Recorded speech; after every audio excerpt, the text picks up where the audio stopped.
Welcome to Slow News Day Live. My name is Steve Poikinen. I am here in beautiful Boulder Creek, California, where the flannel shirt is our state flag, the pit bull is our state bird, and cannabis is our state flower. I am joined this morning by the man who will be debating Nico House tomorrow. I've got Obie, who goes by America Vest on Twitter and Yellow Vest America on YouTube. He will be arguing on behalf of millions of Bernie Sanders supporters. Thank you for coming on the show this morning. How you doing, Obie? Hey, how's it going? Thanks for having me. Yeah, going pretty good, man. I had a long, hectic day yesterday, and am happy to be covering some more what I consider mellow material this morning. So let's jump right into it, man. You have stridently been a very vocal supporter, not just of Bernie Sanders, but of the movement that Bernie Yeah, Sanders has inspired over these last several years. Tell me how you got to the point to where you are going to debate Nico House on Slow News Day tomorrow.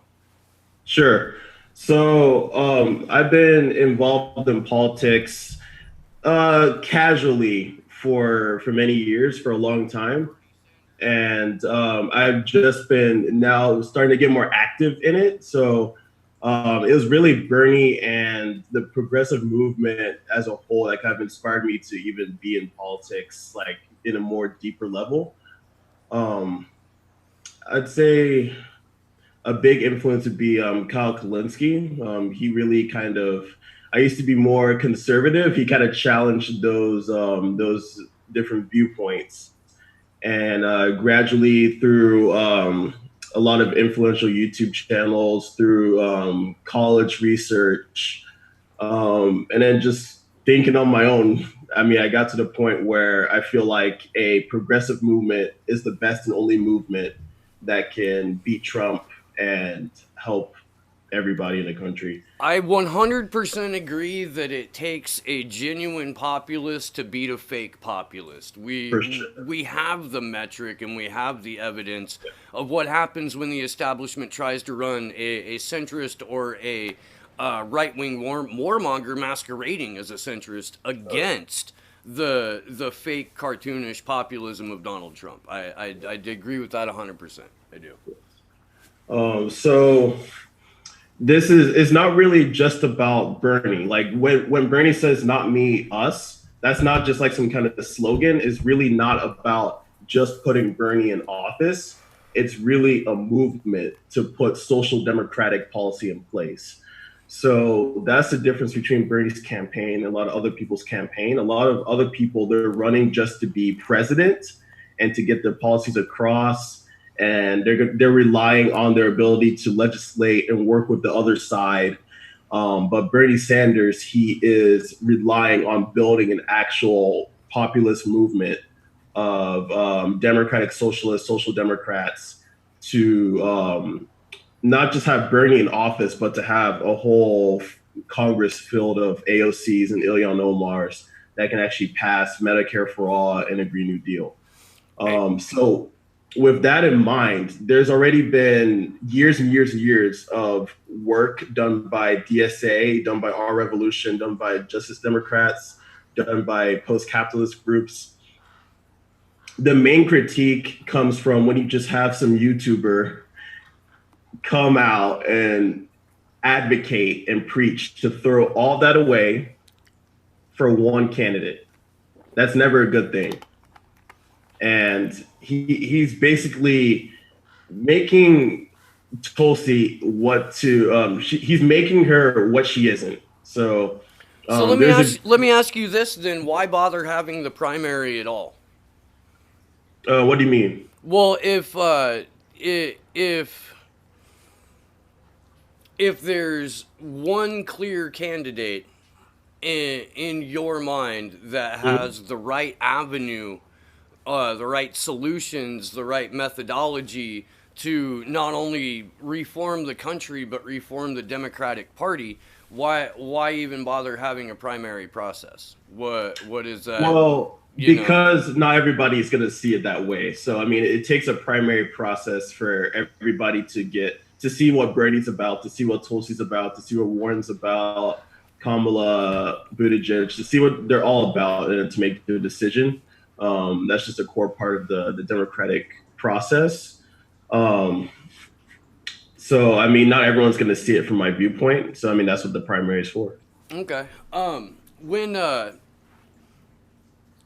When you guys started squaring off, Mm-hmm. you and Nico started squaring off, it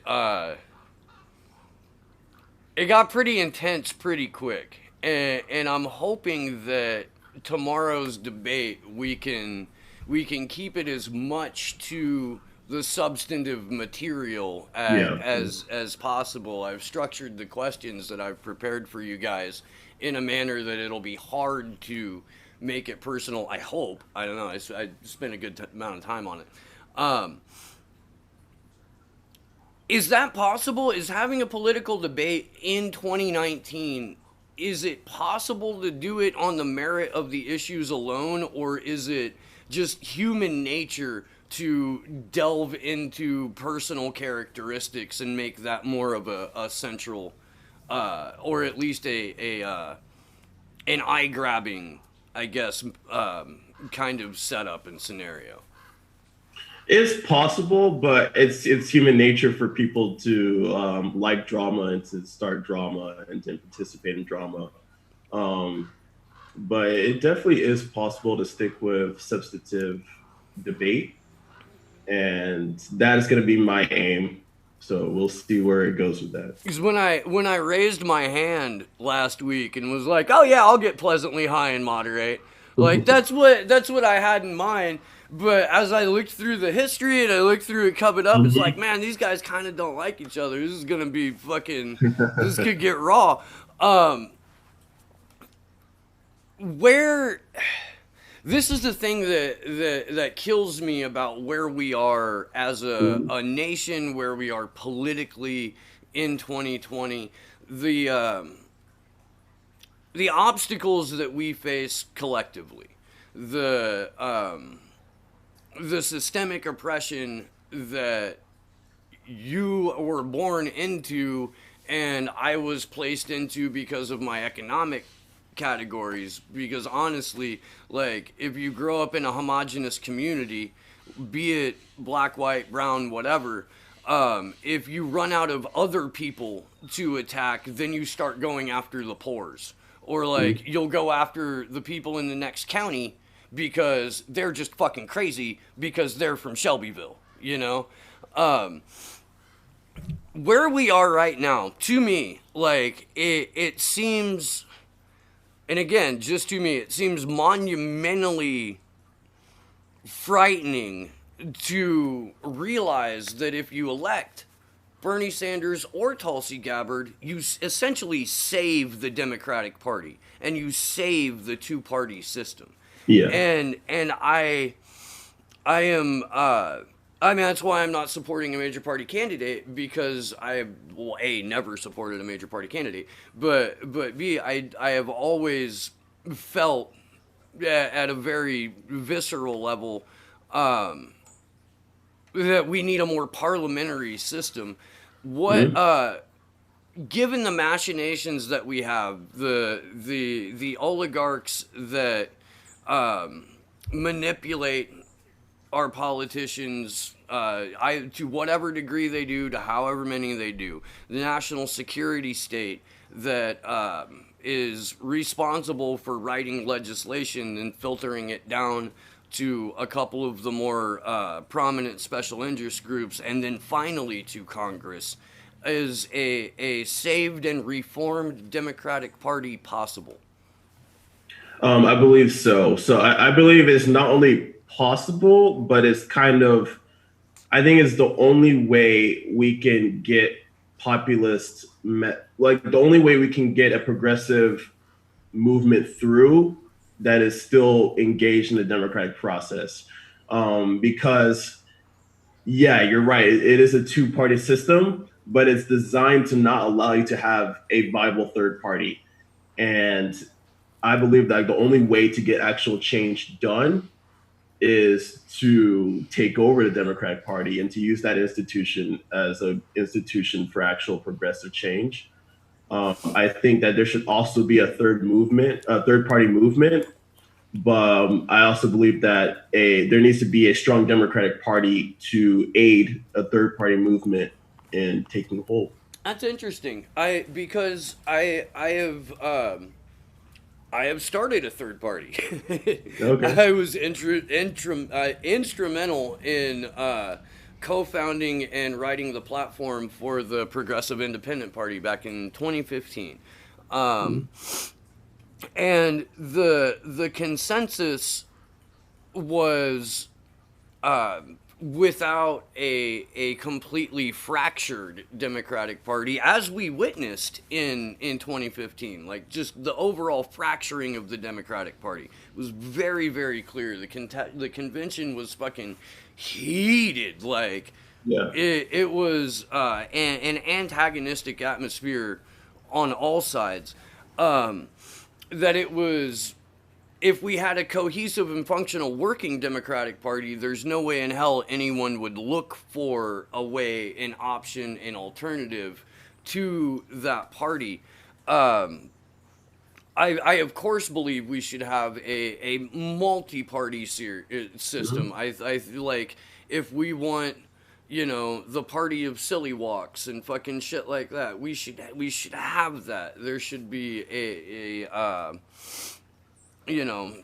10 or 15 different left parties, 10 or 15 different right parties, because that's where you find some sort of consensus. And right now, we don't have representation for workers in general. Like, the Mhm. last worker friendly piece of legislation that was passed in 1984. We haven't had a pro worker piece of legislation passed since. And, and I think that it's crucial to the evolution of the country to move beyond a two-party system. So I worry a little bit that saving it will reinforce the success of this duopoly that we've lived under. I don't know if you've got anything to Yeah, yeah. that's valid. The problem is, for progressives, there's not an unlimited time to get things passed. There's 12 years before climate catastrophe. We're already going to experience climate change. We're just trying to make sure we don't experience the worst. So the movement to build a third party without also reforming the Democratic Party, without also trying to take over the Democratic Party, I feel like it would be more of a long term solution than a short term solution. And the issue of like climate change and even like wealth inequality is becoming to the point where we need drastic solutions. And I feel like that's not really diametrically opposed to have a strong Democratic Party, but also have third parties as well. I feel like if we have a candidate that's for election integrity, like Bernie Sanders, and even to some point, Tulsi Gabbard, I feel like they'll be at least open, or we can at least push them to pass legislation for a third party. That's why I think there should also, like I said earlier, there should be that movement to take over the Democratic Party, but there should also be a very strong movement for a third party. That's absolutely interesting, Obie. I'm gonna let you go. I've got to get a link out to Niko so he can come on shortly, and I'm gonna go over news with the chat crew here in the meantime. Thank you very much for your time. If you got anything that you would like to say about tomorrow's debate, now would be the time to do it, and let the folks know where they can find you. And I will see you tomorrow at 1 p.m. Eastern for this here debate. Sure. I'll say that you can find me on America_Vest at Twitter or Yellow Vest America on YouTube. And I just aim to make progressive sprouts tomorrow. That's it. All right, Obie. Thank you very much for your time this morning, Thank and you. for stepping up, man. There's not enough people who are willing to. I don't know if confront, I guess confront is the right word. Confront someone with views that are opposite theirs to discuss this on any other format than being a keyboard warrior. So, Yeah, I actually would like to add something. That's the thing. I mean, it's on Twitter. I mean, it's kind of a back and forward, and it's kind of made to get the impression that people are just looking for clicks. Um, I'm not too sure what like Nico's aim is, but my aim is because I am genuinely passionate about the issues like Medicare for all and progressive issues like Green New Deal. And I decided to join the debate because I'm actually genuinely like have a problem with people that he knows better. He's a YouTube channel and he does research. He reads the bills. He reads Bernie's bill, Tulsi bills, and I have a problem with people that do that. Yet they're not telling the truth to their audience. I think it's a big responsibility when you have an audience of what 40,000 subscribers. I think it's a big responsibility to tell them the truth. And you don't have to agree with it, but I don't feel like he's telling the truth. all And I right, just man. want to, Well, yeah, that's why. I mean, again, that's why I'm congratulating you for taking it to a forum where it's not just sniping at one another on a yeah, keyboard. yeah. And yeah, and I look forward to tomorrow's debate. Nice. Obie, thanks again, man, and you have a wonderful day. All right, you too. All right, man. All right, folks. That was Obie, America Vest, Yellow Vest America on YouTube. He will be squaring off with Nico House right here on this channel tomorrow for the regular Big Ass Sunday show. Nico will be on in about a half an hour to air his side of that. In the meantime, I'm going to go through a couple of these comments and then I'm going to get to some items of interest that I had not been able to cover throughout the course of my busy ass week. Ed West, are you sure you want to do this, Steve? I'll be checking in, but watching the We Vape, We Vote protest for vaping flavors in DC.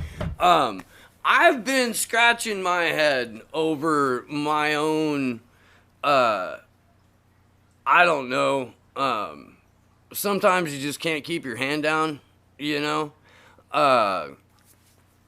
It was getting to a point, between Obie and Nico where, like, it's people screaming at each other on the internet, and as Obie pointed out, Nico's got a channel with a large number of subscribers. He's got his own network, and to be fair, it was Nico who was asking for the debate in the first place.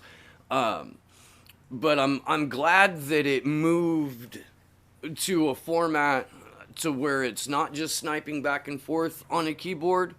I am kind of like, why did I fucking raise my, like, I feel like it's Cool Hand Luke, and I'm like, why did I have to say 50 eggs, you know? Maybe that reference is lost on a lot of people. If it is, go watch Cool Hand Luke. Yeah, I don't know, man. We'll see. I think it'll be, I'll tell you what, Ed. I think it'll be way the fuck more real debate than you'll ever see on network news. I think it will be, not to brag on myself, but I think that the questions that I'll be asking these two gentlemen tomorrow afternoon will be questions that you would never hear anywhere else, and I'm including most of independent media in that, by the way. Yeah, let me, if you were watching yesterday's show with Elizabeth Voss, which, if you haven't, I recommend you go do that. It was a fantastic fucking conversation. you'll remember that we briefly discussed this article out of the Atlantic called "Too Much Democracy is Bad for Democracy." Um, and I want to kind of go back through this a little bit because it is fucking incredible. This is the oligarch's manifesto. Um, at the most fundamental level, this is from the article, at the most fundamental level, the level of electoral math and cognitive bandwidth, primaries are an inherently flawed mechanism for registering voter preferences. Voters' views are often ambivalent and conflicted, their attention finite. Let's break that down for a second because I want to make a couple of points about this. Voters' views are ambivalent, motherfucking author of this complete, egregiously vomitous tripe. Voters' views are often ambivalent because they've seen the same shit happen, whether you elect a Republican or a Democrat, their entire lives. Workers' pay goes down. Workers' pay stays stagnant. The rich get richer. The consolidation of wealth expands further, and it doesn't matter who ends up holding the bag for the financial collapse that helps consolidate that wealth. That'll get you some fucking ambivalency. Their attention is finite. Now, why is their attention finite? It's finite because you've got people grinding away at however many jobs they need to barely fucking meet ends. It's finite because in a country where there are hundreds of cable channels and hundreds to thousands of different various formats of shows through radio, social media, YouTube, stuff like that, it's finite because you've got people who are repeating the exact same narrative that comes down from the Pentagon, the White House, and the CIA on every single one of those outlets, with the exception of a small handful. If that finite attention is what bothers the author, it is worth examining why it's fucking finite. Back to the article. When offered several options, individuals tend to lack sufficient information to make a clear choice that reflects their actual preferences. In fact, many presidential primary voters mistakenly back candidates who do not reflect their views. Why the fuck do you think that is? Do you think maybe it's because we have a fourth estate dedicated to carrying the water of the national security state? Maybe. Seems to me like they would have included that. And I realize that I'm doing what I criticize other people of doing right now. I'm pointing at the fucking, I'm pointing at the mainstream and saying this is wrong and here's why.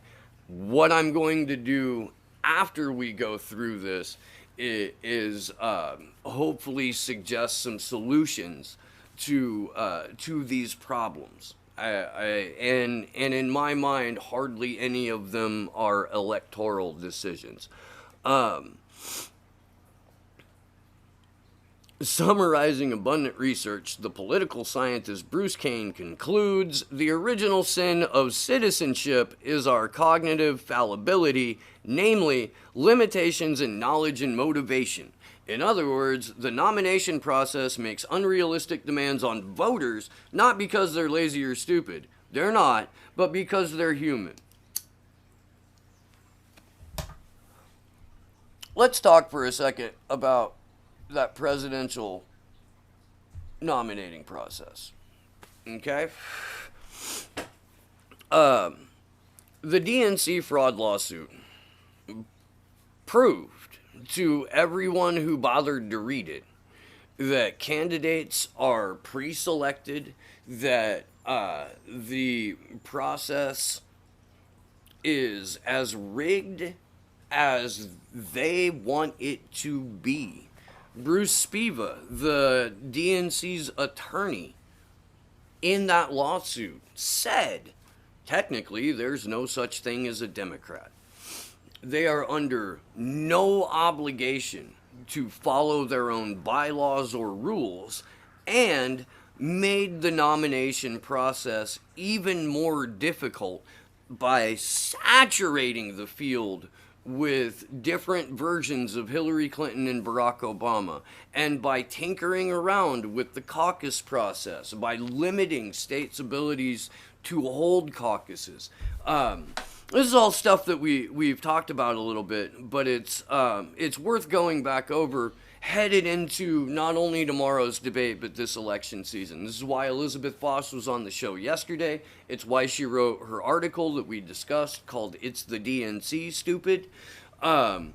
Which, by the way, that's a riff on James Carville, who was Bill Clinton's, one of his advisors, team members, going all the way back to, I believe, the Arkansas governor days. And Carville was the one who came up with the phrase, "It's the economy, stupid," which is what Bill Clinton essentially ran on in 1992, in order to unseat a tanking George W. Bush, who had stood on stage and said, "Read my lips, no new taxes," and then proceeded to raise taxes.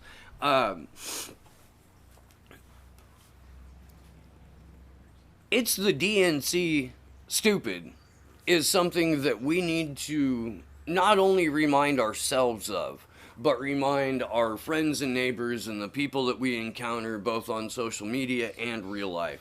We need to remind them that the private organization that hosts all of the debates for candidates, who funnels all of the money nationally to down-ticket races, believes they have no obligation to follow their own rules and bylaws, believes that there's technically no such thing as a Democrat, believes that candidates can be pre-selected in smoke-filled back rooms.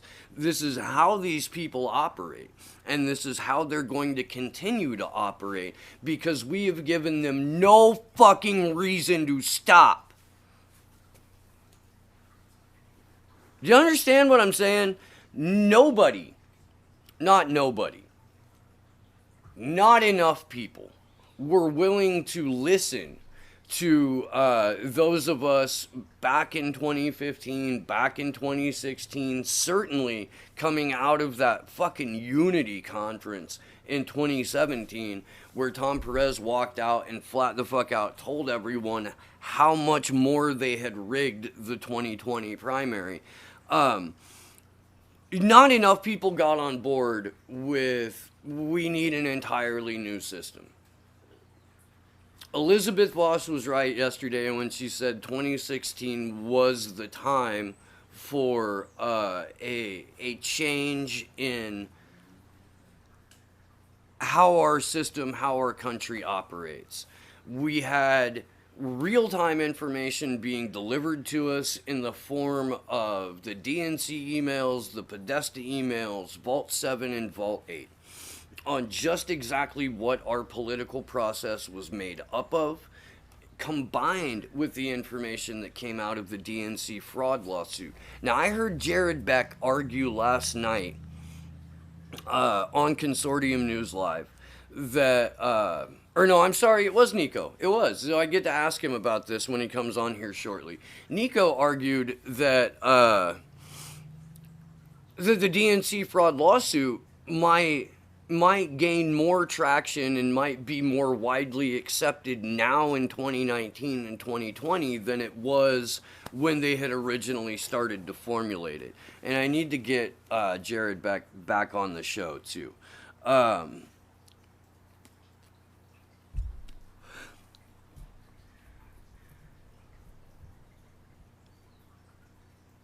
Only Bernie's Medicare, Jilly Love. Hey, how's it going? Only Bernie's Medicare for all will empower us to strike, not to be tied to a job, no denials, no bankruptcies. So I fully agree with the sentiment behind that. I also think that the relative comfortability that Americans would have. How can I fucking copy that?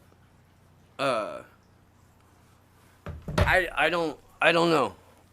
I don't. It seems like a double-edged sword. It does. You can't have an organized and activated community that has to move every 10 months or 2 years or somewhere in between, which is why something like rent control is necessary. And that's something that has to happen, at least at this point, through the legislative process. Rent control has to be mandated because no landlord in their fucking mind is going to go, how can I make this a more fair and equitable process for my tenant? They're just not fucking wired that way.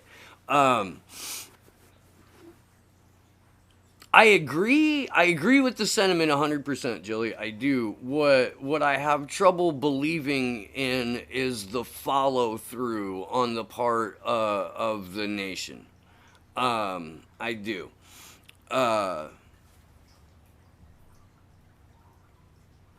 There's this Jeff Edelman. How's it going? There's a saying that is happening now in real time that goes something like this. Truth is just a ripple in a sea of lies. Well, fuck yeah. I mean, I agree with that. I gotta send Nico the link to this here real quick, so bear with me while I do that.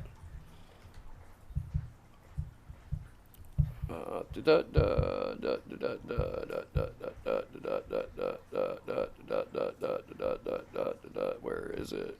Okay.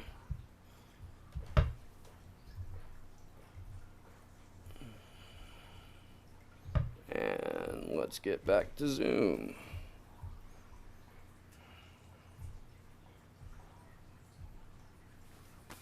Yeah, I don't, that's, I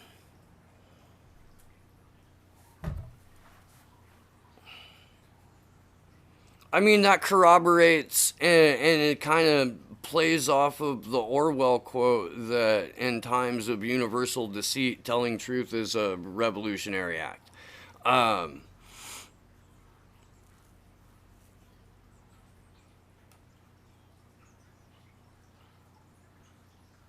Jill Stein for VP. That's hilarious. So let me tell you something, and you can disagree with me if you want, but with what we know about the DNC, with what we know about how they operate, and with what we know about who is actually holding the strings of power in this country, I don't personally believe that if for some reason Bernie Sanders gets through a primary relatively unscathed, wins the nomination, does not get cheated, and faces Donald Trump, I do not think for a second that he will be allowed to pick his own vice presidential candidate. History shows that vice presidents are selected by the party or selected by a handful of people who need their guy, need their influence in there at the president's right hand.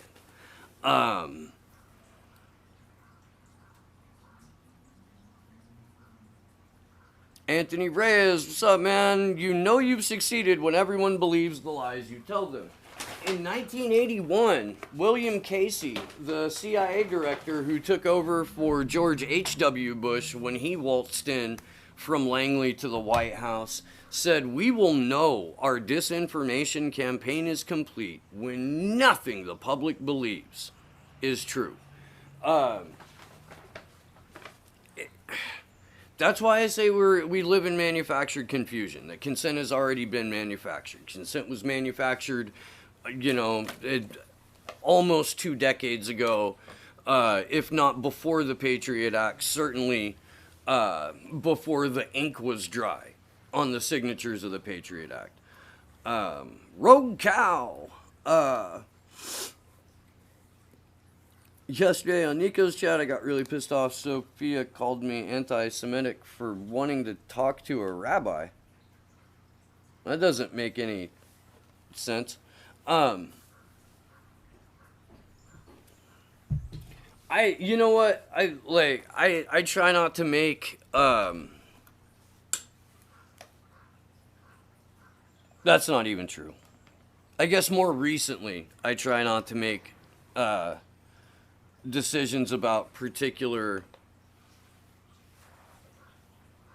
media personalities, YouTubers, independent content creators until I've had them on the show. But there are people that I know right off the bat that I don't want to interview.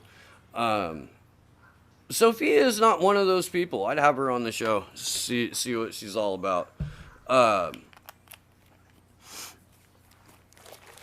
As far as cult of personality goes, I think that we as humans gravitate towards cult of personality, and then because of our own journey, because of our own desire, pursuance of education, we leave those cults of personality, if not for a different cult of personality, then for something approaching, I don't know, the truth? I don't know. What I like and what I'm gonna kind of go through right now is Sam Tripoli, his rules of the Ronin, where you don't join groups, you don't talk about a person unless you were there, things of that nature. I'm gonna see if I can't find it here real quick.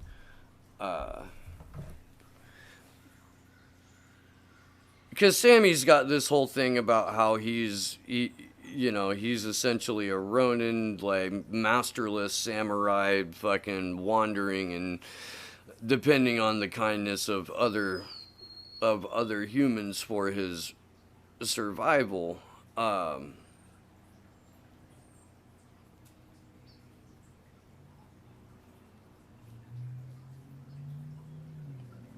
But the whole point of that is, no gods, no masters, no. Okay, the rules of the Ronin. I am part of no group. I do not defend those I personally do not know. I defend no action or decision that I was not personally part of making. I do not spread knowledge to those who do not seek it. We right the wrongs. No lords, no masters. So I agree with that shit. I do. The hardest thing to remember in that is not spreading knowledge to those who don't seek it. But that becomes self-evident. That becomes self-evident when you look at, let's say, my subscriber count, which just went over 1,000 for the first time, in accordance to what YouTube would let me keep. I mentioned this on the show before. For like every 15 to 20 people that subscribe to the channel, YouTube allows me to keep one or two. Elizabeth corroborated that yesterday on the show. I should actually make a clip of that.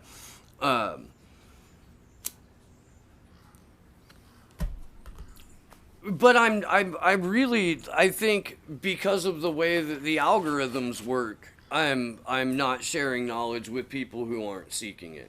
Like, you've got to go through a walk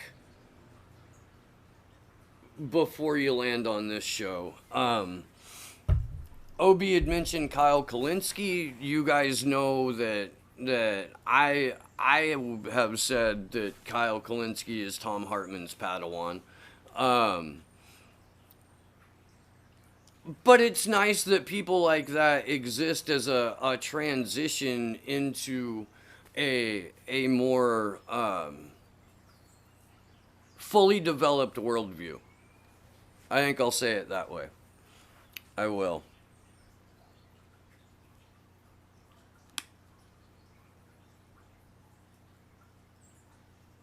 Citizens referendum, anarchy without hierarchy.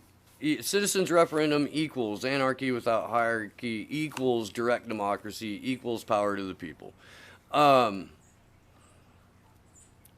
Yeah, yeah. I'm the fucking heads on pikes and general strikes or nothing fucking changes guy. Like I certainly uh I certainly don't see an electoral path to a sustainable planet. I don't think we can legislate our way out of an oligarchy. I don't think that something as institutionally corrupt as the. Whoa! What happened there?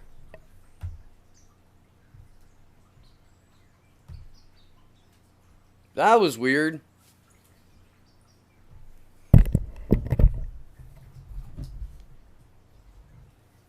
Hopefully it doesn't stay like that. That was wonky. Um,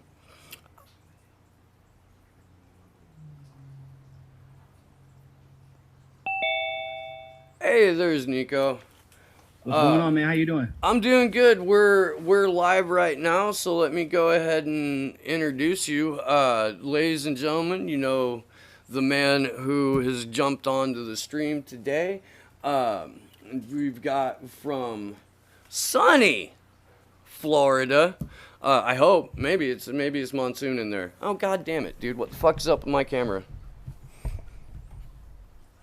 This just started, by the way. It's pretty irritating. Um,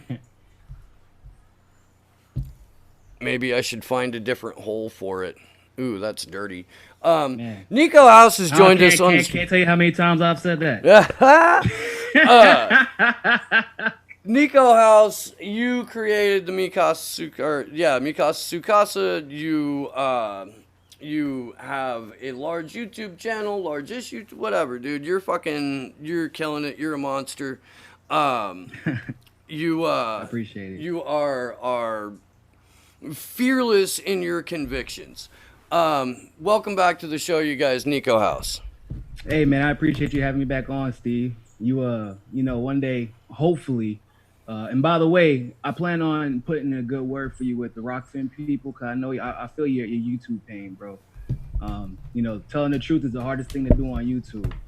They want to do everything you can to make sure that you can't make a living out of telling the truth. So I'm all about helping people find that way, because it's hard to tell the truth full time if you can't make a living doing it. So yeah, and I mean I make no secret about this. Like, I've got a day gig. I work my ass off 5-6 days a week. And it's all construction. I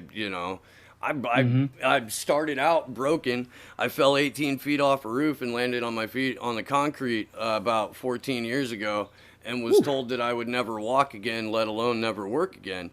But here I am, fucking, that's good, man. doing what I do, and if I could do this full time, I would. I mean, straight up. But that's not. Every day's a fight for that next subscriber. Every day's a fight to grab interviews and get the content out there. But I think that is what helps keep the content honest. There you go. Nico, let's talk a little bit about tomorrow and how we got here. You and Obie, Yellow Vest America, are gonna square off on this channel to I don't know, right wrongs, get it out there, get the truth out there, settle some shit. But put it in your own words, please. Well, you know me. If I have an issue with a lie or an untruth that's being put out there, I don't have a problem talking to you about it. Doesn't matter who you are. At the end of the day, no matter who I do or do not support, even if I don't like you, if I'm going to say something, and if I'm going to be willing to put it on camera, I'm willing to tell you that to your face, and I'm willing for you to question me, not on Twitter, where you can go back and you can try to come up with something. You go to Google and try to find a little quick gotcha question or a gotcha answer. I'm not about that, because that's what a lot of people do. They hide behind followers, they hide behind subscribers. And I remember when I had 1,000 subscribers or I had 2,000 followers or whatever, I always said, I'm going to keep this same energy, whether or not I have 20,000 subscribers or 2,000 subscribers, or, my conviction is not determined by the crowd I can, my fan base that I can insulate myself around. It has nothing to do with facts. The only reason I have the support I have is because of the facts that I talk about. So whenever, if for Obie specifically, because obviously he's not the first person I've debated, and he's not the first person I've offered to debate. And a lot of people ask me, well, why do you want to punch down? Why give him attention? Because one, as long as you have a platform of some kind that you're invested in, if you want to try your sword against my shield, then you're more than happy. I'm more than happy to grant you that opportunity. Because at the end of the day, one, the facts always rise to the top every single time. And two, you want to get attention, then that's fine. I'm gonna bring all the attention in the world to you, so everybody can know you're a liar and everybody can know you're full of shit. And that's basically what it is with Obie. People kind of forget that Obie, when he created that Yellow Vest account very recently at the beginning of the election, and he basically spent the first 3 months of the election kissing my ass, to put it lightly. He was always trying to DM me shit of him talking about Anna Kasparian and look what Anna said. Look what Anna said. Let's talk about her. Let's go get her, man. Let's go up on. And every engagement with him was basically drama driven. It was never about policies. It was never about facts. It was never about electoral strategy. Never. It was always drama driven. And for him to always talk about cult of personality, toll cells, these cultists, like that's bullshit. Because one, by his own, but like I said, if anybody had been following him since January, they would know that he is the king of cult of personality. But two, he was going at Anna and TYT harder than I was at one point. And I was like, whenever people are always in my DMs trying to only time they want to engage is when it's about drama. It's a red flag for me. So after I brought on Sophia and I brought on Robbie Jager, shout out to both of them. They both do some amazing work. Sophia did a 4-hour live stream, just jam packed with information yesterday. Yeah, I'd like to have her on the show. I would. I've been meaning to reach out to her, and I'm fucking busy. She's so, just for, full disclosure right now, she's in New Hampshire because she's canvassing, because once again, for everybody who's, a fan of the network, they know that the requirement to be a part of our network is to be on the ground too. Because I don't believe you can pretend to be an authority on politics unless you are on the ground talking to people, engaging with politicians, engaging with, and learning from experience rather than just conjecture and social media and Google. So Monday she'll be back though. So I'll talk to her and see if we can get her on here, man. Right on. But yeah, I don't understand why people feel the need to lie about Tulsi, and then when you correct them on it, they call you a cultist, which of course is just a form of gaslighting, right? Because nobody called me a cultist whenever I defended Bernie, and still do defend Bernie against smears and lies. But because I'm not backing Bernie this time, I'm a cultist. But what about everybody who literally only ever always talks about Bernie? I mean, people were defending Bernie when he, who was supposed to be the best candidate for Black people, came out against reparations, right? And there was no excuse for that. And when his own camp, like Nina didn't even agree with him there, and she had to move him left on that issue. But you saw people defending it anyway. Did anybody call anybody a cultist? Did anybody call Kyle a cultist? Did anybody call Mike Figueredo a cultist? No. Emma was defending, Anna, until very, very recently, were defending Elizabeth Warren religiously. Nobody called them cultists. I mean, we both know why. It's because there's a smear out about Tulsi that she grew up in a cult, she had been brainwashed, she'd fucking takes money from Hindu cultists, and that's the smear. Yeah, so it allows people an avenue for transference and projection. Well, it's funny because as a Bernie supporter, and I'm one of the originals. I'm 2015, early 2015, before while everybody was still saying who the hell is Bernie Sanders. I'm one of those, and so I know when I see gaslighting, and I know exactly what's happening because I've already been through it. I've seen it. It's funny that you have people calling people Tulsi cultists, taking a smear that was normalized by the mainstream media and then using it for their own purposes. Because I saw it happen with the Bernie Bros thing. They took a smear in a lie that was started by the mainstream media and normalized by the mainstream media, and then they co-opted it for their own purposes, just like the Hillary camp did. I saw Savage Joy. I really don't give a shit about calling people out by name. So if you see her, let her know me and her need to have a discussion too, if you're on Twitter, because Yang, who obviously everybody knows I'm not voting for, although I will vote for him way quicker than I'll vote for fucking Elizabeth Warren, because at least with Yang, I'll get $1,000 to get fucked by the establishment rather than getting fucked free. So, but Savage Joy posts a picture with Andrew Yang and says, "Oh, I only count 2 women in the crowd." And I'm thinking to myself, bruh, weren't y'all the same ones in February upset that the establishment was trying to erase the women from Bernie's campaign, saying that everybody that liked him was a white Bernie bro? And yet here we are in November when y'all doing the exact same thing. Yeah. Yeah. You know what I'm saying? I mean, and it's I've got hypocrisy. I've got multitudes of problems with Andrew Yang. First and foremost, his statement on Julian Assange. Yeah, absolutely. And I'll give all the props in the world to Dak Rouleau for running around and holding up a camera to these politicians and trying to get time, and trying to squeeze an answer out of them. I think we need more people to do that.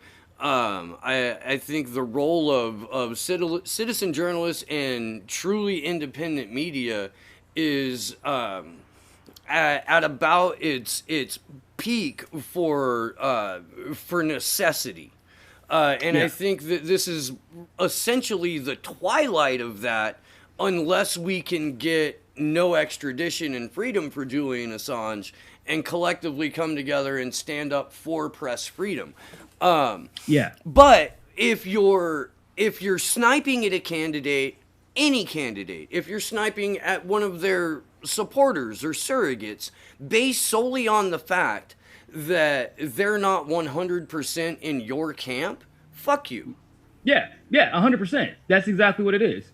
Because I was one of the ones from the beginning that were saying, look, y'all, if you actually understand electoral strategy rather than just emotionally reacting on Twitter and emotionally reacting on social media in general or on YouTube, whatever, then you know that Tulsi and Bernie and Yang, because for all my problems with Yang has made it clear, 2016, he voted for Bernie. Even now, he's friends with Tulsi. So if Yang wins enough delegates where it could tip the balance in the favor of progressives, guess who I know he's going to give them to? Tulsi or Bernie. So what the hell? There's a strategy to all of this. I'm a pragmatist. I'm not a purist by any means, although some people tend to think I am. I am, however, a purist on 2 things. And anybody who has watched, that's why I find it funny. Well, I know there are people who are new to the game, and I know that there are people who are new to my channel and new to the things that I talk about, because anybody who's been watching me since 2016, they know I give a fuck more than anything else about 2 things: Julian Assange and whistleblower protection and election integrity. Who is the best in the field? Who is the best politician holding an office in the country on election integrity and whistleblower protections? Yeah. It's Tulsi Gabbard. It's not even close. Let's talk for a second. And I don't know how much time you have. But let's talk for a second. I got at least an hour, so we're good. Let's talk for a second about the election integrity bill that Tulsi put out a few years back. Securing America's Elections Act. Actually, she reintroduced it again during the election. So yeah. Because I've made the point, and even before I had the show, I was still writing and doing other shit and fucking I was instrumental in creating the platform for the Progressive Independent Party with Eric Oblas and all That's that good stuff, man. Um, You know, Epstein didn't kill himself. You know, okay, here's my thing on Epstein. And you can agree or disagree. I think we might have even talked about this when you were on the last time, but the narrative allows an argument between whether he killed himself in that room or whether he was murdered in that room.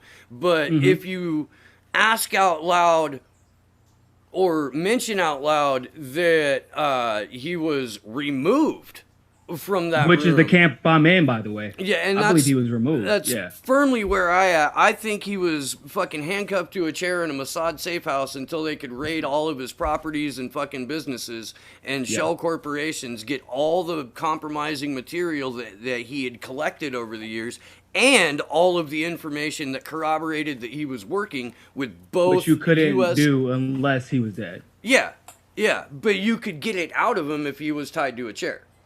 And then at which point, once that material was collected, he would then be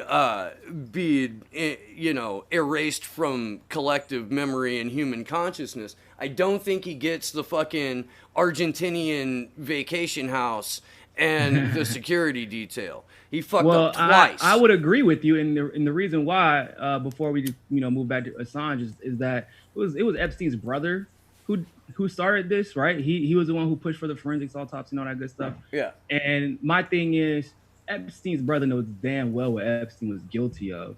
So why would you be in such a rush to prove one way or the other? If he's dead, he's dead.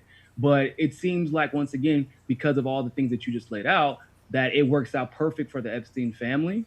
It works out perfect for the elites, because I don't know if y'all know this or how the political elites work, but just because the one person dies doesn't mean the family who knows about the business is let off the hook. That's not how it works. This is a mafia, and people need to start addressing it as such. But I want to move back, to Julian Assange, because not just, once again, not Julian Assange, but election integrity as well, because I do believe all this goes hand in hand. Tulsi Gabbard introduced the Security America's Elections Act not once, but twice.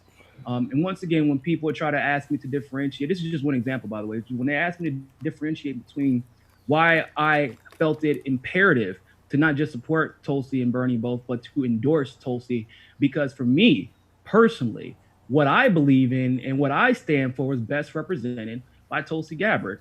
Election integrity, the Security America's Elections Act, which includes voter verified paper ballots, but also, and I think this is the most important thing, blockchain technology, voting machines. Some people would say, well, we don't need voting machines. No. We need blockchain technology, because whatever you do with blockchain cannot be undone. So even if you try to fuck with the machines or fuck with the votes after they were counted in the machine of blockchain, you could throw out the ballots the way you want. That machine cannot lie. It is open source and it cannot lie.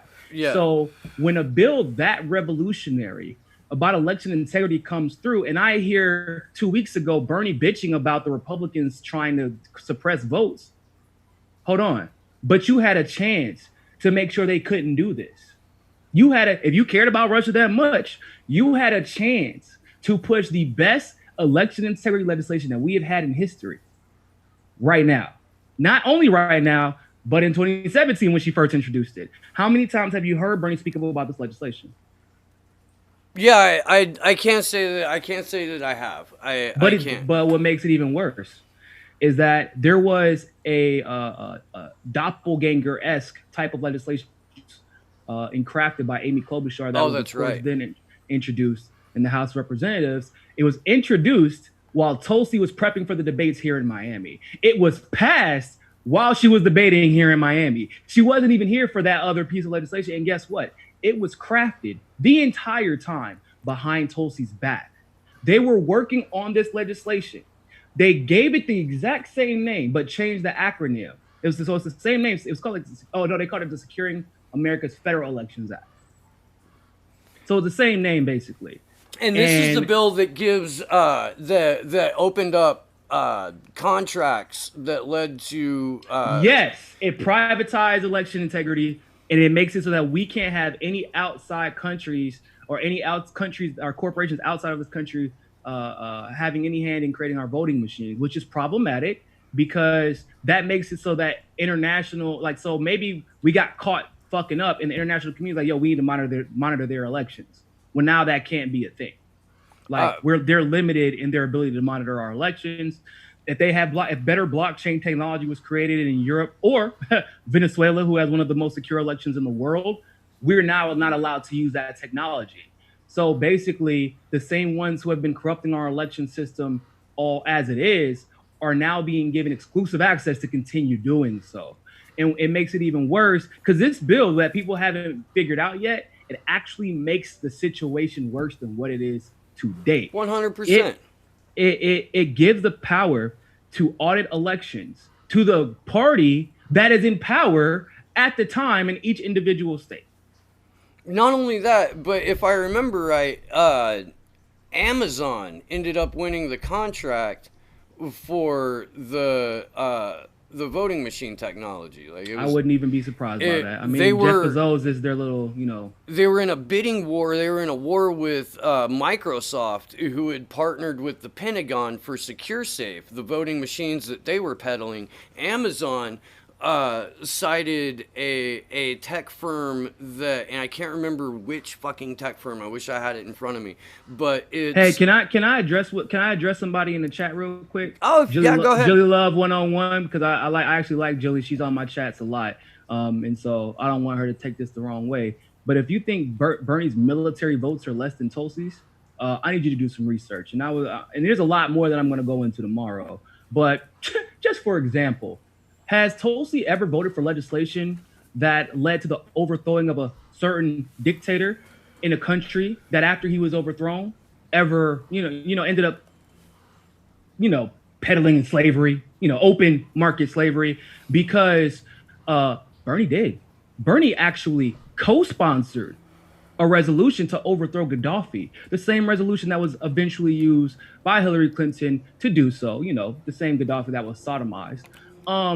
He didn't just vote yes on it. He co-sponsored it. And obviously we knew what happened next. So my thing is, has Tulsi ever made a mistake that egregious? She's made mistakes, never called her perfect. But has she ever made a mistake like that?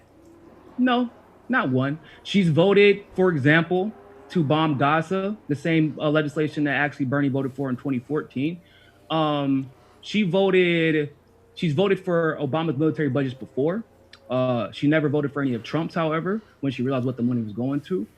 And the reason that I'm a little bit more forgiving when it comes to Tulsi is that when she gets some type of inclination that there may be more information that I need to ingest before I vote on this next piece of legislation, or before I engage in a conversation about this particular issue, I need to go there and figure out what's happening. So in 2017, what does Tulsi do? She goes to Syria to figure out what's happening, to have a conversation with Assad, to ask him, for example, are you okay with international, in your next election, are you okay with the international community at least monitoring the process? I'm not calling you one thing or another, but are you okay with that, just so we can try to mitigate the vitriolic nature of the conversation we're having, Syria, for the good of your people? And guess what Assad said? Yes. Why haven't we had that conversation when people are sitting here calling him a dictator? Well, but my point is, for the same reason that we're not having a conversation about Bernie voting to overthrow, not just voting, co-sponsoring legislation to overthrow Gaddafi, which of course once again led to what? Well, it was one of the most brutal fucking group murders that we've had, world leaders had, been exposed to in fucking decades. And for the way that Hillary cackled about that shit, the way that the entire thing played out, it fucking it puts a nice big stamp on U.S. imperialism And it draws a direct line to Bernie Sanders for that. He supported sanctions. He supported fucking the destabilization of and guess what? regimes. So did Tulsi. Tulsi used to support sanctions as well, including on Iran and Russia. Here's the difference. Tulsi, once again, when she went to Syria to see how the sanctions were affecting the people, it completely changed her mind on how she felt about sanctions. She immediately came out and she actually said this on my show, amongst other shows. She was like, sanctions are an act of war. They never hurt the elite. They never hurt the government. They only hurt the people. That's one of the reasons she voted for that, what people call the anti-BDS legislation, even though that really wasn't the anti-BDS legislation. The anti-BDS legislation came after that. But it was resolution 246, where it was that same resolution that asserted that everyone had the right to participate in BDS, although the government did not like it. But she said 2 reasons she voted for it. 1, we absolutely have the right, the First Amendment right to participate in BDS. She said that, and even, which, by the way, I actually admire, because say if she, like for the LGBTQ issue, if she was still against equal rights for marriage, like personally in her personal life, and still voted 100% on LGBTQ issues, that is what I want in my representative. She is not me. She is representing my ideology. And that's what I want. Obviously, she's changed her tune, but I'm just saying. So she's against sanctions in any capacity because she's right. They do only hurt the people. But that's the other reason she voted for it. So it's to assert the First Amendment right because there were active cases for states that where people were being prosecuted for practicing and engaging in BDS. I'm sure you remember it. It's been going on for the last year or so. Yeah. And there was no precedence set by the government or court of any kind before that. So what do we expect a bunch of federal judges who were appointed by Trump to do? I don't know. Light their ass on fire and make them go broke trying to take it all the way to the Supreme Court because there was nothing to do. There was no legislation out there. And I don't have to guess whether or not Tulsi voted for it to protect the First Amendment right more than anything else, once again, because she also co-sponsored Elon's legislation saying the exact same thing without the condemnation by the government of BDS. But she also knew that that Elon gets similar treatment that Tulsi does when it comes to the legislation that's introduced. It may never hit the floor just because Elon's name is on it. So she did what she had to do. But she's consistent now. She does not support sanctions in any way, form, or fashion. And that comes from experience.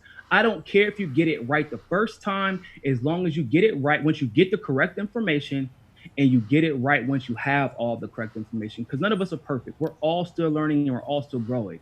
But it's hard for me to think that the best candidate for this country isn't the one speaking up for Assange. The best candidate in this country isn't the one speaking up for Chelsea Manning. The best candidate in this country isn't the one speaking up for election integrity when I'm a Bernie supporter. Many people here are Bernie supporters. Obie's a Bernie supporter. Okay, so if you supposedly have been a Bernie supporter this entire time, then you know the realities of election integrity issues. If you don't know from 2015 and 2016, then ask Tiffany Cabana in New York how serious election integrity is. Or ask, I can ask Tim Canova. Ask Tim Canova how you can have hundreds of thousands of your own ballots destroyed. Somebody found guilty in court of doing it, not only in court of destroying ballots, but violating a federal court order to not destroy the ballots. It won't just destroying the ballots. They were told, don't touch them shits, and they touched them anyway. And there was no fallout from that. There was no, Brenda Snipes was allowed to be the fucking, election supervisor at Broward, yeah. Even after that, she was allowed to carry on through 2018 and the total fucking flat out destruction of Tim Canova's campaign, where he received a statistically impossible number of support all across the board. Elizabeth Voss was on the show yesterday. We talked about it fairly extensively, so I'm not going to rehash that too much. It was she was on for about 2.5 hours, like right before Consortium News. I can't. Man, yeah, Elizabeth, man, she goes. I can only imagine that she slept good last night because I was fucking tired after our talk. And then, if you haven't yet, go check out that interview I did with Elizabeth Lee Voss on Consortium News, and Jared and Liz were on there, and Tim Canova. Yeah, there was something I even said it earlier in the show that I wanted to ask you. Oh, that's right. It was about the DNC fraud lawsuit, and I believe it was you who said that the lawsuit would be received better had it emerged now in 2019 than it originally did when you guys were formulating it and getting ready to take it. Could you go into that a little bit, because I found that fascinating. That point. So now there are way more people that are way more aware of election integrity issues now than back then. And when you combine the fact that obviously I have a much larger platform now, I feel like Bernie has many more people watching that are in the corruption of the establishment is so much more apparent. With the combination of Tulsi being in the game, having election integrity legislation, being open about, because so for example, if Tulsi was running in 2016, do we have any doubt in our minds that the fight for 2016's Democratic primary nomination would have stopped at that convention if they had rigged it against her? No, I think that we all know that she's fighting for every vote. That she's fighting for every vote, but not just the votes. I think that's kind of like the secondary part. We all want to make sure our voices are heard, but Tulsi is aware that every volunteer hour, every drop of blood, sweat, and tears, every dollar that was donated, when you suspend the rules and you give it to Hillary Clinton, all that goes out the window. Now, granted, I never took it personally because, once again, I'm a pragmatist. But when faced with the exact same decision, Bernie endorsed Hillary for his career. No matter what, we can fold it and try to put it, wrap it up in a nice bow and call it whatever we want to do. It's for his career. When faced with the exact same decision, just do I do what's best for my career or what's the right thing? Knowing that if I endorse Bernie, my career very well may be over. Tulsi chose to do the right thing. So when we have an election, when we have the DNC fraud lawsuit situation, now we have the entire world watching. Bernie, for example, winning, in my opinion, pretty decisively so if we're going just by quantitative metrics.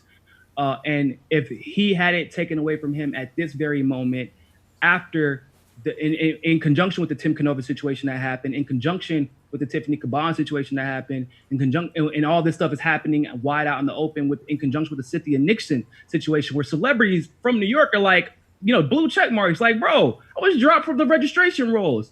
And then everybody just tried to move on. Like that didn't happen. I remember that. I remember all this shit that people forget about and try to move on from immediately. I remember all this. When you talk about all those different issues, the DNC fraud lawsuit now would probably have much more coverage, and it would be much harder to ignore than it may have been in 2016. I guess I agree with the sentiment of that, but I guess the evidence of what gets suppressed in media and what doesn't get covered in media, it doesn't square. It doesn't support me. So there's evidence that clearly there's a mission to suppress, but I do believe that there is a reality that we've seen, for example, through Jimmy Dore and the way he gets attacked sometimes, because there are just some things that when everybody in the independent media is focused on an issue, the media can't ignore it. So even when they cover it negatively, which has happened, right? The DNC fraud lawsuit, whenever it got dismissed initially, they tried to pretend like it was no big deal and that we were just a bunch of sour Bernie supporters, et cetera, et cetera, et cetera. But now it's like I said, it's a different environment now. This is Bernie's last go, 1. 2, like I said, Tulsi's in play now. And I do believe that if we would start it right now, and with me being a part of it, Jared and Liz being a part of it, Tulsi would absolutely speak on it and bring attention to it, as she always does. And with the platform that I have now, with the platform that many have now, with this being Bernie's last go, and people knowing that like there is no other opportunity for their chosen candidate to get it. Man, look, people right now are already waiting to be pissed at the results of this election right now because of everything that happened in 2016. So that brings up an interesting point, because I want to I want to think that rigging the election again would put asses in the streets. I want to think that we would collectively rise and be like, "What the fuck? What do you mean you did it again?" There's there's a cynical part of me that also thinks that a too large a number of Americans would be like, well, that's the way government works, and what are you gonna do? You know? So that's a reality that I wrestle with personally every day. I'm like, do y'all? Think about it like this. I always say this, and I mean it. And I say the same thing if I talk to the Tulsi campaign when we're talking about whatever issue I'm getting updates on, and they're trying to gauge how well they're doing. And I talk to people on Bernie's campaign. They're trying to gauge how well they're doing. I make the same point over and over again. I don't know why we're trying to figure out who's doing the best when we still haven't addressed election integrity. They're like, oh, well, Bernie has the best chance. According to what? Yeah. Well, the numbers say, I don't want to hear that. We had the numbers. I was there. Yeah. I know a lot of people, once again, no disrespect. I'm glad that you're engaged now. I'm glad that you're active now. I know a lot of you are new to this.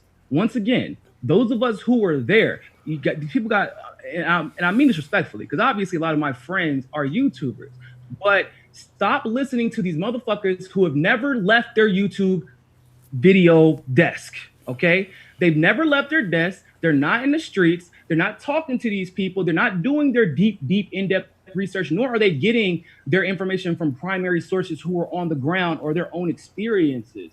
See, like you, for example, if you have a question about the DNC fraud lawsuit, you're not going to leave it up to speculation or conjecture. You're going to be like, oh, this is about the fraud lawsuit. I'm going to get Niko. That's what Elizabeth Lee Voss did. If I have a question about something happening in California, I don't have to actually go, you speculate. Hey, Fiorella Pasta, figure out what's happening. Let's report it. They're on the ground. They have experience. These YouTubers will sit here and tell you they have the best chance to win. This is the best. We just have to coalesce because if we have the numbers, I was on the ground. I was there. I was in tears when I had to watch like all the thousands of people around me when Bernie suspended the rules to endorse Hillary Clinton and nominate her as a Democratic nominee. Like I was there. Guess what? Once again, we won not once, twice. We won twice, people. They still gave it to Hillary. Now, a lot of people are like, well, superdelegates, we don't have to worry about superdelegates. That's all well and good. That's fine. But once again, what happened in New York? 200,000, over 200,000 roughly, registrations were dropped at a very convenient spot too, in Brooklyn, the one borough that we know Bernie was going to dominate. What a lot of people don't know, and this is something I just found out, by the way, Bernie won Staten Island. I think he still ended up winning Brooklyn anyway, right? Or he lost barely. He barely lost Brooklyn. It was like less than 3 percentage points was the final. Yeah, basically the 200,000 drop registrations would have put him over. Oh yeah. He won a good amount of Queens.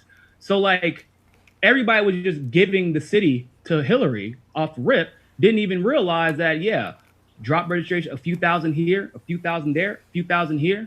Guess what? Now the entire state of New York goes to Hillary.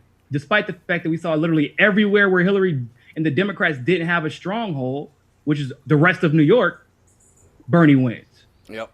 If we address election integrity right now, if you're a Bernie supporter, then that I would be screaming from the top of my lungs about election integrity in New York, because that's your state. That is yours. That is literally yours to take. And yet, but it goes back to the cult of personality, which is once again why I find it ironic. And I know for a fact it's a projection. If they call out Bernie for not addressing election integrity, guess what? He's not going to respond. He's not going to say anything. It will simply do nothing but expose a kink in his armor. So that's it. It's the progressive axiom is Bernie listens to his base and we can move him left. And there's a couple of examples of that. You brought it up with Nina Turner and reparations.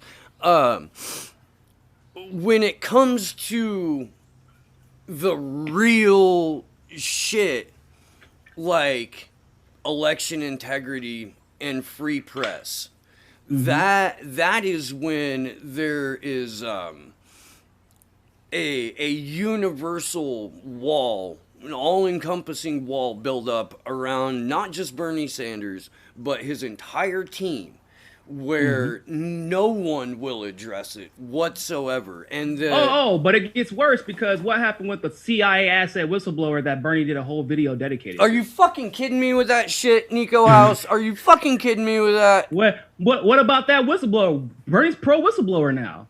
When the CIA asset, who didn't even, he literally just said some hearsay shit. He knew, and it's funny because you could tell he was coached up, because he knew how to say just enough so that it would get headlines, just enough so that it would make people get behind impeaching Trump, but also just enough to not get himself in trouble, just enough to stay as part of CIA, because he was coached up. I mean, look, and I've said this before, and there's a couple of people who have made the same point, but if you are working for the CIA, and the thing that you're blowing the whistle on is not the CIA, you're not a fucking whistleblower. Like, by definition, this guy doesn't meet the standard for whistleblower. And for also, him to be... how are you blowing the whistle on a... Hey, guys, the president is talking to another president and another head of state about an investigation, and everybody should know about it because it seems a little bit sneaky. He's trying to get somebody in trouble. I'm like, y'all, I don't know if y'all know this, but in the job description for head of state, it says that you're actually supposed to talk to other heads of state. That's the thing. Yeah. That's the thing. A little weird. And I don't want to know. Like, I mean, I get why everybody, if you have like a legitimate concern because there might have been some treason, like legitimate treason taking place, like you're doing arms deals with, I don't know, Saudi Arabia. Why the fuck didn't you blow the whistle on shit like that? Like, blow that type of shit up. But nah, we're going to blow the whistle on Trump talking to another populist leader of the Ukraine, but we're not going to blow the whistle on how Obama's administration had conducted coup after coup in the Ukraine. We're not going to blow the whistle on Hunter Biden. Pairing up with neo-Nazis, for fuck's sake. Right, bro, we armed. That's once again another problem I had with Tulsi, because Tulsi voted on that legislation along with Bernie to arm neo-Nazis in the Ukraine before she was educated on that situation. So that's another issue I had with Tulsi. But once again, now in her defense, I didn't know any better at the time. I just learned this shit like a couple of years ago. So, but once, like you said, we're arming neo-Nazis. We're doing all kinds of unsavory shit in that reason. And you're gonna blow the whistle on a head of state talking to another head of state about an investigation that was started 2 years ago?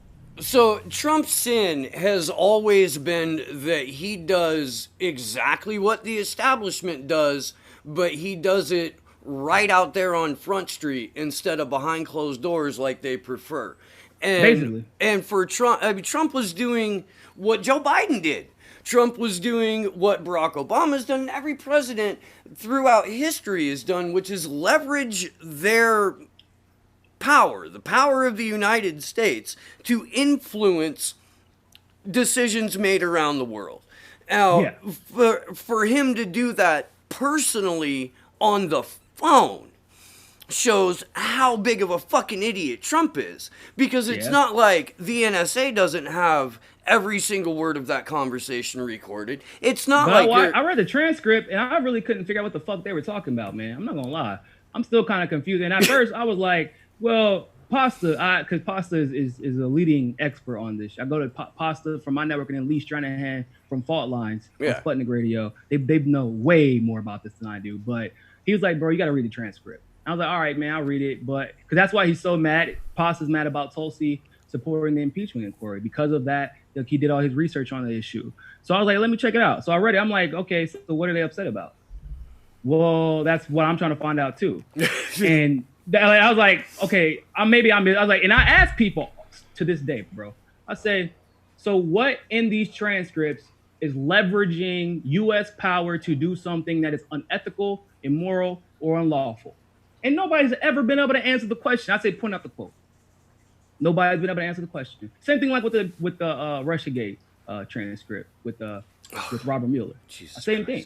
I'm like, So when I have Bernie uplifting that type of whistleblower, and then silent on Manning, silent on Assange.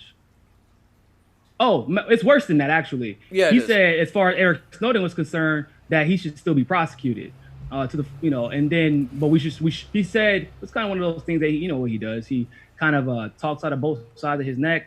Well, we should appreciate what he showed us, but he should still be prosecuted. Yeah. And that's Joe Biden's answer, basically. Except for Joe Biden didn't even appreciate what he did. Joe Biden was like, this guy's a fucking, criminal. Joe Biden was in the administration that fucking was trying to yank Edward Snowden off a plane in midair.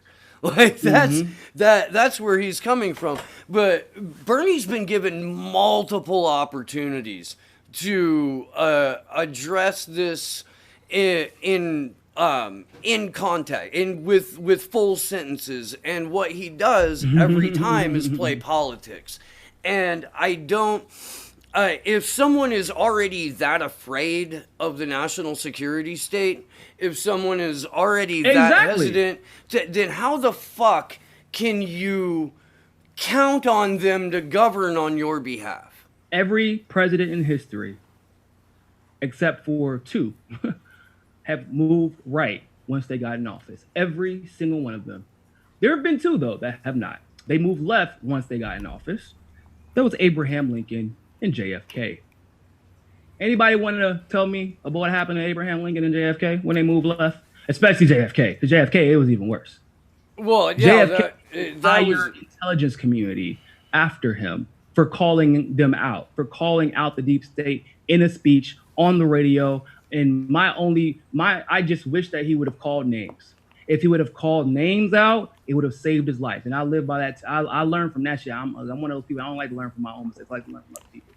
And that's why I tell Tulsi that regularly. You got to call them out by name, stay as public as possible. I worry for Tulsi's life every single day. Because if anybody with a half of a fucking brain that is actually paying attention, not just paying attention through this little, rose-colored glasses or this filter that they put up, they know who the deep state's #1 target is. If you're getting attacked by, literally everybody, left, the right, progressives, neoliberals, neocons, everything and everybody in between, it's because you are holding up a mirror to society and you're showing them who they actually are, and you're calling people out. One thing that the Islamophobe smear, right? Which, by the way, is a Hindu-phobic smear. That assumes that because she is Hindu, she must hate Muslims, which is, once again, that's a whole different thing, because she's not from India. That might hold a little bit more water if she was like India and had that culture attached to her and that history, and maybe culturally got passed to her to have some type of, maybe it's not Islamophobic, but anti-Arab or anti-Desi thing going on because of their history with Pakistan. But that's not the case. She's fucking born in Hawaii, and her white mother was the Hindu. But that smear started from that interview that everybody is now familiar with. At least they're familiar with the clip, where Tulsi says that Obama won't call these moderate, quote unquote, moderate rebels what they are, which is radical Islamic extremists. What doesn't get talked about in that clip is what the conversation was about, because Tulsi was blowing the whistle in 2015 about what she's blowing the whistle on right now, which is that we were funding terrorists. So if you have the most popular president in history, which obviously Obama was, you can't let that fly. You cannot let that narrative fly. So, and it's evident in the smear, right? What is the smear that you see?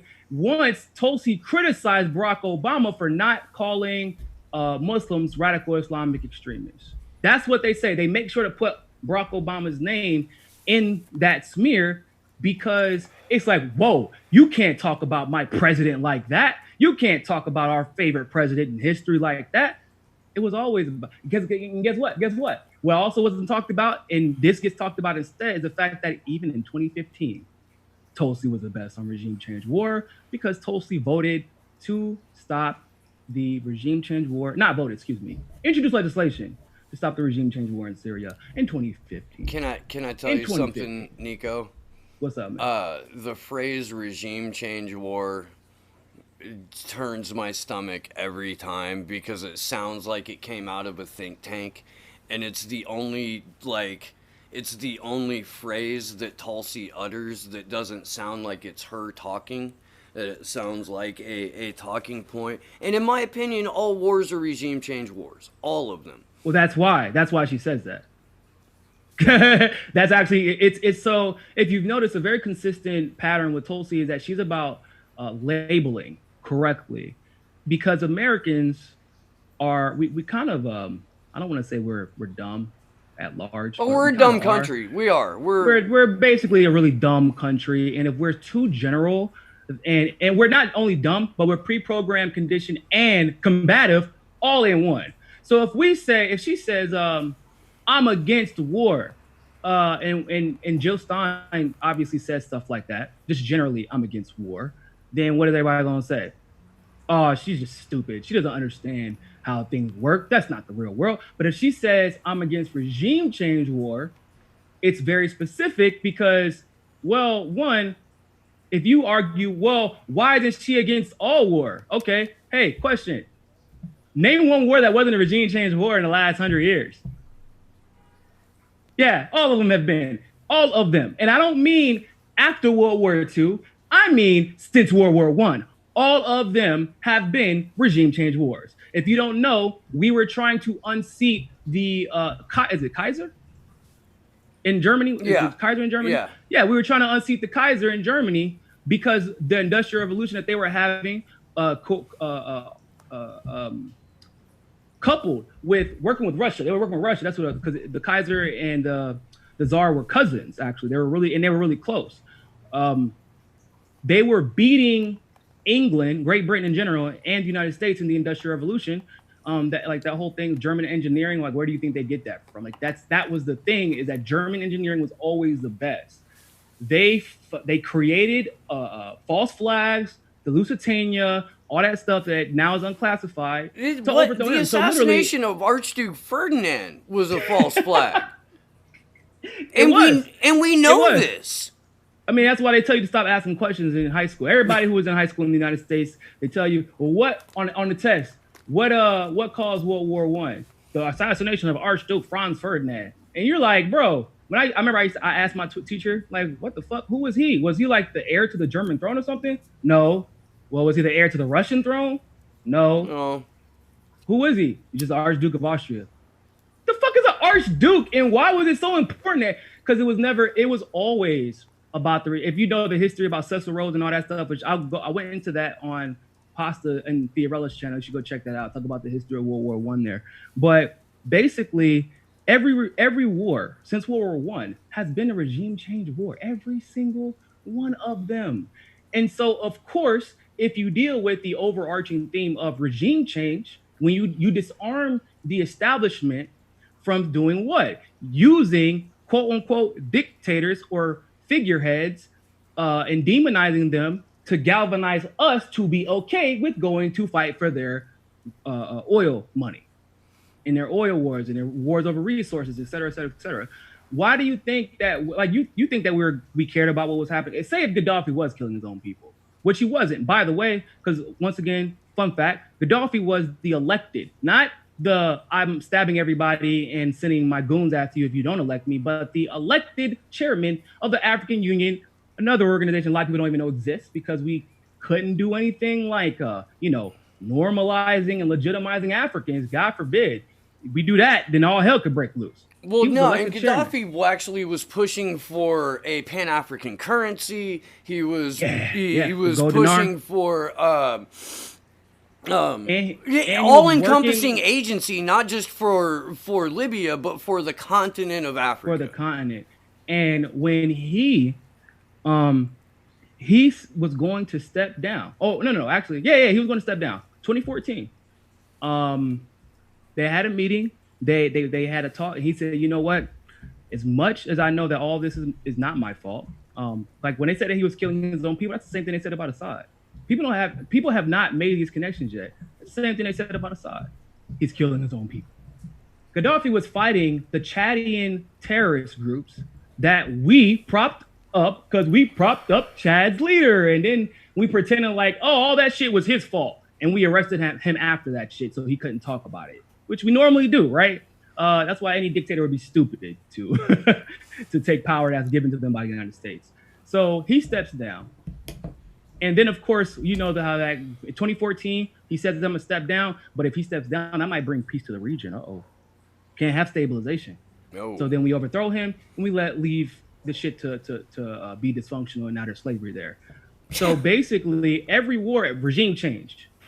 If you take care of regime change wars, you don't have to worry about economic wars, because all of a sudden sanctions are not necessary. We're not going to try and destroy somebody with sanctions, because that's the precursor to what? Regime change war. That's the first step. And then we say, oh, they're not cooperating. They're still hurting their, like, it's crazy, right? We give people sanctions and they're like, and they're starving their people. Yep. Look at them. Yep. How dare they? So we have to sanction even more since you're starving your people. That's what we do. If you talk about, if you're getting rid of sanctions, obviously you're getting rid of hot wars and cold wars in general. Like, if you talk about regime change wars, then people can't paint you as somebody who doesn't know what they're talking about, because it demonstrates that you know exactly what is initiating these wars. You can say no more wars, but that makes it seem like you don't know what the fuck you're talking about. You got to explain to them what that means. Oh, wars are bad. Like, it makes her look like an incompetent little girl, so to speak, because we have to, address the realities of the patriarchy and how we perceive people who are telling us certain information. So whenever she says regime change, it demonstrates how, because also it's something that outside of us, people haven't heard before. The normal average American, they say regime change. What the fuck are you talking about? Regime change opens up a conversation to explain exactly what the United States has been going to war for, and it demonstrates her command of that particular issue, and it separates her from everybody else who doesn't. Like, whenever Bernie says he hates Saudi Arabia, that's cool. But I remember on Kyle Kalinski's interview, he was like, I don't know why we're allies with Saudi Arabia. Double back, bro. I need you to know that. I need you to understand exactly why we are allies with Saudi, because I don't have to ask Tosi. Tosi has demonstrated time and time again. She knows exactly why we're allies with Saudi Arabia. She calls it out and calls for it. And not just because we hate Saudi Arabia and human rights and da-da-da-da. Because at the end of the day, Americans don't really give a fuck about human rights. At least the government does it. And we only use that. I gotta hop in here. I'm way over time, and I'm getting hollered at by my wife. My bad, man. No, it's cool though. Thank you for coming on today, Nico. I'm looking forward to tomorrow's debate. I have a whole series of follow-up questions on what we were just talking about, and I hope that I can find a way to work at least one or two of those into the conversation tomorrow. Ladies and gentlemen, Nico House, please let the people know where they can find you. And then I am Steve Poikinen, and this is Slow News Day, and we are going to wrap here in just a second. First, thank you, Steve, for having me on. And I appreciate you moderating the debate and getting into my drama. I appreciate you for real. But you can find me at Niko, NIKOCSFB on Twitter. You can find me on Rockfin. Rockfin is the platform, the other streaming platform that I'm on. Crypto-based, open source, much better than YouTube. ROKFIN. You can find me there at rockfin.com/Niko. You can also find me, of course, on YouTube. Just type in my name, Niko. It'll come up. All right, and thank you very much for hanging out. Thank you to the chat crew. I love you guys. I will see you tomorrow at 10 a.m. Pacific, and it's gonna be fun, y'all. You don't want to miss that. Yeah. It's gonna be fun. If you ever watch me debate, you know what time it is. So, well, fuck. Good luck to us all. Hey, look, I'm about to show people why Anna and Michael Brooks have been running for the last year.